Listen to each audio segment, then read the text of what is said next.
পুত্র পবিত্র আত্মার আরও গভীর নিগূঢ় তত্ত্ব আছে, যেগুলো আমরা জানিনি। তো ঈশ্বর জানাবে। ঈশ্বর বলছে তুমি যদি খোঁজো তুমি পাবে, আর তুমি যদি অন্বেষণ করো তাই পাবে। তো ঈশ্বরের ধন্যবাদ দিই। ঈশ্বর এই বাক্যের দ্বারাই কত সুন্দর একটা শিক্ষা আমরা পেলাম, যে আমরা মতিতে দেখলো বলছে লোক দেখানো আমরা ধর্মকর্ম করনি, সাবধান, আগেই বলে দিচ্ছে। আর এখানেও ঠিক তাই। এই যে 58 অধ্যায় বিষয়টা দেখলাম, যে এখানে উপবাস করছে যাতে সবাই জানুক, কিন্তু ঈশ্বর বলছে আমি তোমার অন্তঃকরণ জানি। আমরা যদি দেখি মতি 6 অধ্যায় 6 পদটা একবার দেখি।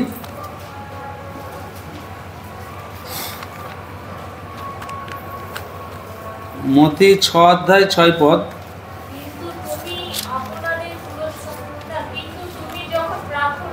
হ্যাঁ হ্যাঁ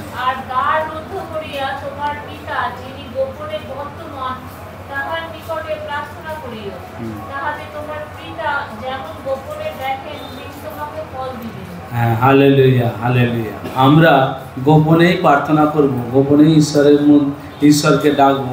এত উপবাস করলে উপবাস করলে আমরা বুঝতেই পারা যায় যে কে উপবাস করে।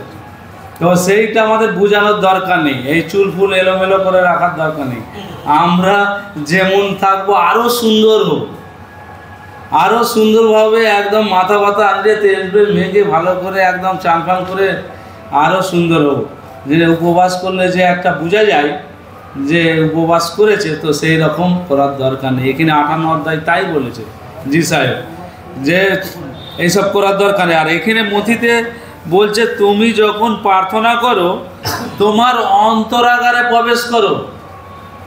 এই বাইরে বাহ্যিক দেখানোর দরকার নেই, তোমার অন্তরাগারে প্রবেশ করো। আর অন্তরাগারে প্রবেশ করে তুমি দ্বার রুদ্ধ করে দাও। মানে আমরা যে ঘর বন্ধ করার দরকার নেই, তুমি খোলা রাখতেও পারে, বন্ধ থাকতেও পারে, কিন্তু অন্তরের দরজা বন্ধ করে দাও। আমার যে জাগতিক বিষয় আশায় যা কিছু জাগতিক চিন্তা ভাবনা বন্ধ করে দাও, রুদ্ধ করে দাও। ওইটা পরে আমার ছেলে মেয়ে কী খাবে, ছেলে কাঁদতেছে, ও করছে, সে করছে, সব ওগুলো বাহ্যিক পরের বিষয়। আমরা যখন প্রার্থনা করব তখন যেন অন্তরাগারে প্রবেশ করে দ্বার রুদ্ধ করে দিই। আর কি বলছে, দ্বার রুদ্ধ করলেও কিন্তু একজন দেখতে পায়। এখানে বলছে তোমার পিতা যার কাছে আমি প্রার্থনা করছি, সেই পিতা যিনি গোপনে বর্তমান, তিনি গোপনে কিন্তু সব জায়গায় আছে বিরাজমান। হ্যাঁ, গোপনে বর্তমান তিনি বলছে তাহার নিকটে প্রার্থনা করিও, তাহাতে তোমার পিতা যিনি গোপনে দেখেন তিনি তোমাদেরকে ফল দেবেন। অতএব চিন্তার দরকার নেই, তিনি গোপনে সব দেখতে পাচ্ছে। আমরা কি প্রার্থনা করছি, প্রার্থনা করতে করতে আমরা কি অন্যমনস্ক হয়ে যাচ্ছি, কি মণ্ডলীতে যে এই বাক্য হচ্ছে এদিকে কি ঘুমিয়ে পড়েছে কি না, সব দেখতে পাচ্ছে। ঈশ্বর জানে, সবার অন্তরের কথা জানে। তো সেই ঈশ্বরেরই আমরা আরাধনা করি, যে আমাদের অন্তঃকরণ জানে। কাউকে চেল্লি হাওড়ি আমাদের বলার দরকার নেই। ওই জন্য এই 6 অধ্যায় প্রথমে এক পদেই বলছে সাবধান। ওই একবার পড়ি তো ওখানটাই।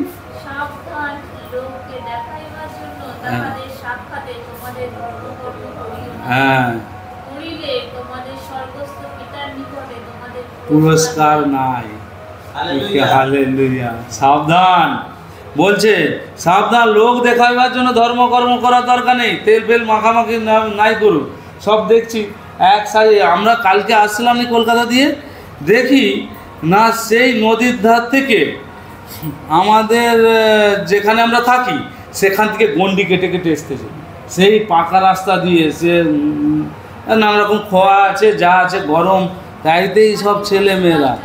হ্যাঁ, 34C বাস স্ট্যান্ড বলে একটা জায়গা আছে, সেখান থেকে ধরো উলবেড়ে থেকে আমাদের এখানে অবধি হয়।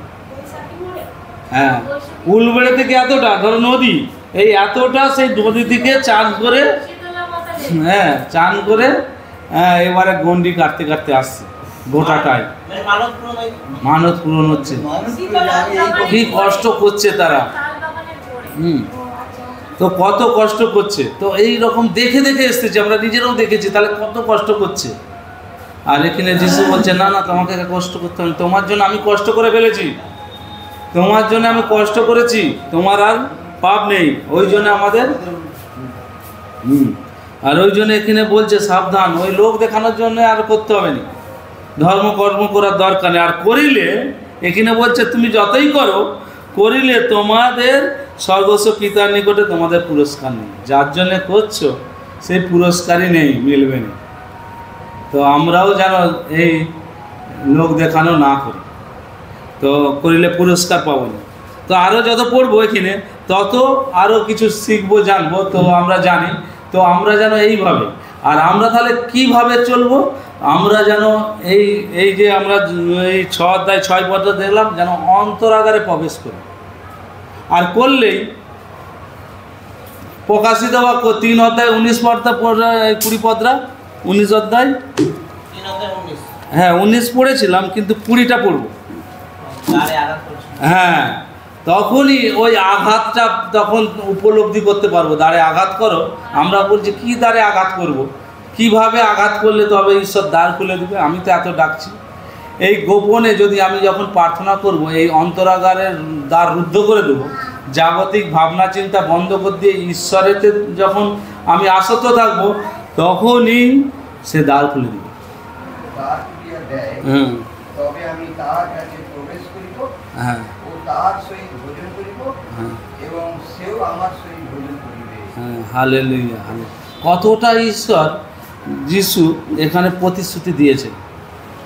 বলছে তুমি ঠকঠক করে দাগে, আমি আঘাত করছি। আমরা যদি কত দ্বারে যাই, যখন আমাদের বিপদ আপদ হয়, সব রুদ্ধ করে দেয়, বন্ধ করে দেয়, কেউ আর দ্বার খুলেনি।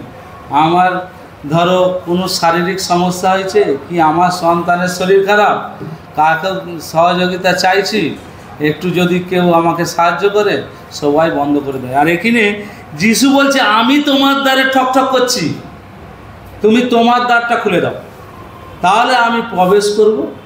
আর প্রবেশ করলে তোমার সঙ্গে থাকবো।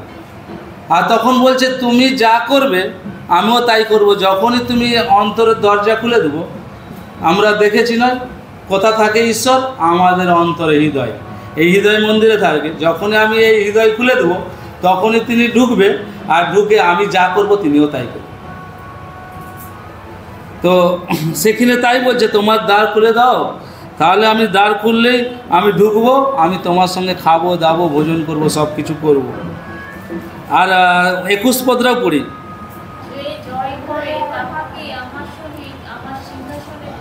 হ্যাঁ, যে জয় করে, কে জয় করে, কি জয় করে, জয়টা কি?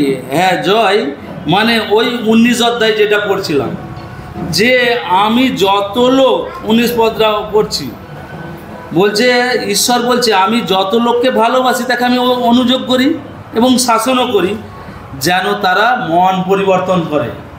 যখনই আমরা মন পরিবর্তন করে দেবো, আমাদের যা কিছু চিন্তা ভাবনা, জাগতিক যা চিন্তা ভাবনা ছেড়ে যখন আমি মন পরিবর্তন করব, ঈশ্বরের পথে চলবো, তখনই বলছে তখনই সে জয় করলো, আর তখনই সে এই সকলের অধিকারী হবে। কি সকল? তারপর পড়ি,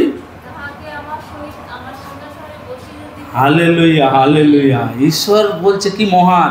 কোনো রাজা বলেনি যে আমার সিংহাসনে তোমাকে বসাবো। কত রাজা গেছে, কত রাজার ইতিহাসে বই পড়েছি, বাইবেলেও দেখেছি, সেই রাজাও বলেনি, তার এত মনের মতো কেউ হতে পারেনি যে তার রাজার সিংহাসনটা ছেড়ে তাকে একটু বসতে দিবে। আর এখানে যিশু বলছে যে আমার সিংহাসনটা আমি উঠে গিয়ে তোমাকে আমার সিংহাসনে বসাবো। ঈশ্বরের গৌরব হোক। এই ঈশ্বরের ধন্যবাদ আমরা কিভাবে দেবো আমরা জানিনি। কোনো এমন পৃথিবীর কোনো ব্যক্তি নেই যে তার জায়গাটায় আমাদেরকে বসায়। এখানে কি বলছে, আবার পড়ি ওইটা। হ্যাঁ, হ্যাঁ, আমার সহিত আমার সিংহাসনে বসতে দেবো। আর কি বলছে, হ্যাঁ, বসে আছি। যিশু প্রমাণ করে দিচ্ছে, তিনি আমাদের প্রত্যেকটা পদক্ষেপে নানা রকমভাবে তিনি যা করে দেখিয়েছে সেটা আমাদের কাছে তুলে ধরছে। দেখো আমি করেছি, আমিও জয় করেছি। কিভাবে? আমি পিতার ইচ্ছা পালন করেছি, আমি এসছি, আমি এইভাবে চলেছি, তোমরাও এসছো, হ্যাঁ, পৃথিবীতে এসছো, তোমরা এইভাবে চলো, তোমরাও যখন এই ইচ্ছা পালন করবে, আমাকে যেমন ঈশ্বর আমাকে বসিয়েছে তার সিংহাসনে, আমিও তোমাকে বসাবো আমার সিংহাসনে, আমার পাশে। হ্যাঁ, তো ঈশ্বরের ধন্যবাদ দিই, আমরা যেন তার তার আইতে বসতে পারি। আর বসলে তখন তখন আমাদেরকে ঈশ্বর সেই আশীর্বাদ করবে, আর সেইটাই করবে আমরা যেন ঈশ্বরের এই নিগূঢ় তত্ত্ব বোঝার চেষ্টা করি, আর বুঝে আমরা যেন সেই মধ্যে চলি। আর চললেই তখন ঈশ্বর, এই যিশু বলছে, ঈশ্বরের এই আশীর্বাদ আমরা পেতে পারি, প্রত্যেককেই আমরা পেতে পারি। ঈশ্বর আমার একা তা নয়। ওই জন্যে আঙ্কেল সবসময় বলে, আমাদের মণ্ডলীতে বহু জায়গায় বহু মণ্ডলী আছে, সবাই জায়গায় এদিকে ডোনেট পায়, আমেরিকা থেকে লন্ডন থেকে অনেকে ডোনেট পায়, তাই তাদের মিশন বিরাট গ্রোথ করে। তো আমাদেরও এখানেও ডোনেট করতে চায় অনেক জায়গা থেকে। আঙ্কেল বলে না, তারা ডোনেট করছে কোথা থেকে, তারা দান করছে মিশনে নিয়ে কোথা থেকে, তারাও খাটছে, তারাও খেটে ঈশ্বরের আশীর্বাদ পাচ্ছে, সেই ঈশ্বরের আশীর্বাদ থেকে সেখান থেকে দিচ্ছে। তো ঈশ্বর কি আমাদের নয়? আমাদেরকে কি ঈশ্বর দিতে পারেনি? ঈশ্বর তাদেরকে দিচ্ছে, আমাকে কেন দিবেন? আমাদেরও ঈশ্বর, আমাদের ঈশ্বরকেই আমি ডাকবো, ঈশ্বর আমাদেরকেই দিবে।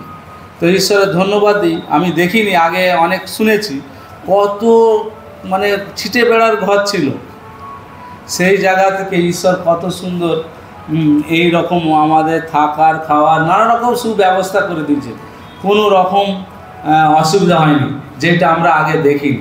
এইটাও ঈশ্বরের আশীর্বাদ যে ওই কষ্টের জায়গায় আমরা দেখিনি এবং ছিলামও, সেই কষ্ট পাইনি। ঈশ্বরের ধন্যবাদ দিই। কর্ম যাই করি, এই যে 1 থেকে 3 পদ পর্যন্ত যে আঙ্কেল শিক্ষা দিল, এইটা আমাদের প্রত্যেকের দরকার। যে কি না, আমাদেরকে ঈশ্বর ধন্য তখনই বলবে যখন আমরা দুষ্টতার মন্ত্রণায় আমরা চলবো না। বলছে দুষ্টতার মন্ত্রণায় আমরা চলবো না, আর পাপীদের পথে দাঁড়াবো না, এবং নিন্দকদের সবাই আমরা বসবো না।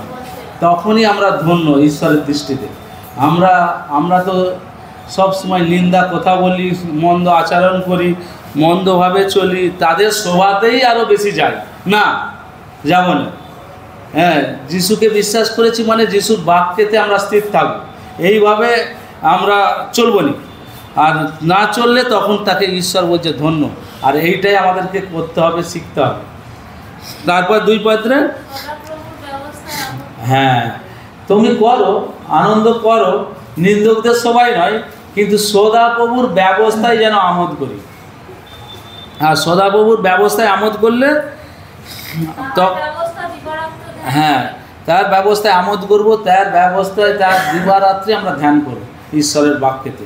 তখনই ঈশ্বরের সেই আশীর্বাদ আমরা উপলব্ধি করতে পারবো। আর তখনই 3 পদরা আমাদের জীবনে ঘটবে। কি?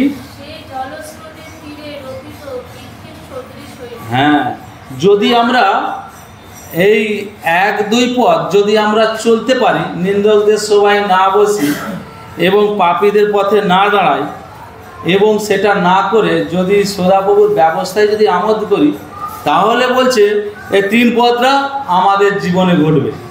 যে জলের ধারে গাছ যেমন সতেজ হয়, সেই রকম আমরাও সেই রকম সতেজ হব। সে বলছে সে সতেজ হবে, তার পাতা কখনো মিলান হবে না। ওটা পড়ে নিই যত, ওটা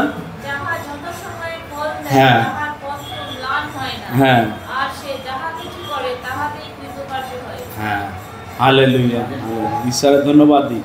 বলছে তার কখনোই তার মিলান হবে না, তার পাতা কোনোভাবেই তার পাতা শুকনো হবে না। তোমাকে যে যতই চেষ্টা করুক, তোমাকে দমি দিবে, তোমার বিরুদ্ধে মিথ্যা সাক্ষ্য দিবে, মিথ্যাভাবে তোমাকে মারার ফোন দিয়ে আনবে, যত রকমই যে যাই করুক না কেন, তাকে কিছুভাবেই তার মিলানই হবে না। সে যেমন তার উল্টে আরও সতেজ হবে পাতা, আরও সে যা ছিল তার থেকে আরও উঠবে। আর যতই তোমার বিপক্ষকারী তোমার এসে ডায়ে বাঁয়ে দাঁড়া, তারা কিছু হবে না। তারপর বলছে সে কি হবে? বলছে ওই নদীর ধারে বৃক্ষ যেমন বেশ হয়, স্ট্রং হয়, সেই রকম বৃক্ষ হবে এবং তার যথা সময়ে ফল দেবে। যেই সময় ফল হওয়া উচিত সেই সময়েই ফল হবে। আর কি বলছে, আর বলছে এখানে একটা খুব গুরুত্বপূর্ণ বলছে যে আর সে যা কিছু করবে তাহাতেই কৃতকার্য করবে। আমি যেই কাজে যাব সেই কাজটাই ঈশ্বরের আশীর্বাদ পাবো। তো ঈশ্বরের ধন্যবাদ দিই। এবারে 5-6টাই পড়ে নিই, 4টা পড়ি। হ্যাঁ, এবার দুষ্টগণের বিষয়টা একটু দেখি। হ্যাঁ, কারণ দুষ্ট আমরা যে তার বিপরীতে যে ছিলাম সেই বিষয়টা খালি বারবার মনে রাখতে হবে। ওই জন্যে আগে আঙ্কেল সবসময় পাপ বিষয়টা শেখায়, আগে পাপ শিখো, পাপ কি জানো, ওই জন্য বারবার পাপের বিষয়টা শেখায়। পাপটা জানলে তবেই পাপ থেকে উদ্ধারের চিন্তা ভাবনাটা আমার আসবে, আমার পাপটা আমি নিজে বুঝতে পারবো। ওই জন্যে পাপটা আগে আমাকে জানতে হবে, আমার খারাপটা কি আগে আমাকে জানতে হবে।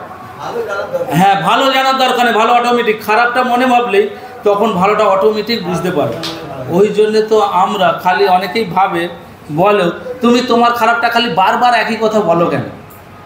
সবাই তো জানে তুমি মদ খেতে এই করতে খালি বারবার বলো কেন? আমি তবু বলি, কারণ আমি খালি মনে করতে চাই আমি কি ছিলাম।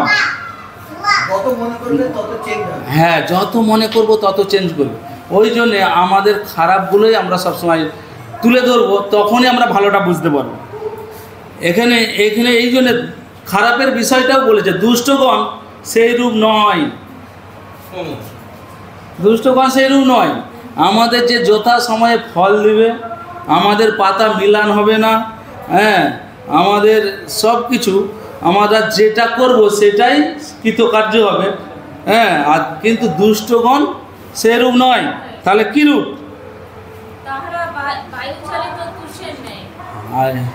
কি কথা বলছে এখানে? বলছে বায়ু চালিত তুষের ন্যায়। মানে তুষ তো দেখি আমরা পাঁচুলি চাল কুলোতে করে, হ্যাঁ, ওই কুঁড়ো যেমন উড়ে যায়, আবার দেখি যায় ই করে আগড়া করিনি উড়ে যায়।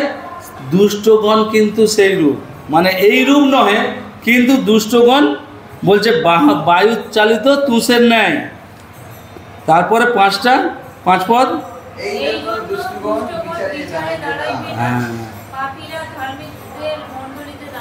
হ্যাঁ, ওই জন্যেই এখানে এত লোক কম। এখানে বলছে, এখানে খুব বলছে সরু দরজা দিয়ে যাবে, সরু দরজায় লোক নেই, সরু রাস্তার লোক নেই।